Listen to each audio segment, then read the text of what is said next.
Hello, what is happening in your area? Have you started Accra today? Accra something. Who knows what I know? Eluuupee-Obi 74. Eluuupee-Obi 75. Eluuupee-Obi 77. 78. 79.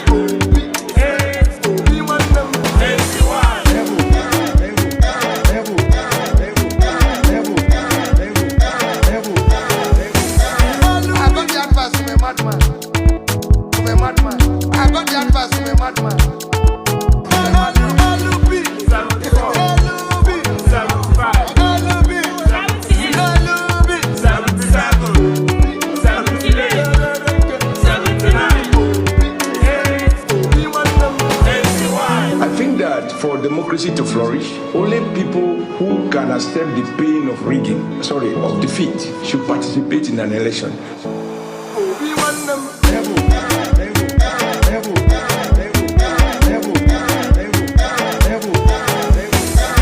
I got the advice from a madman.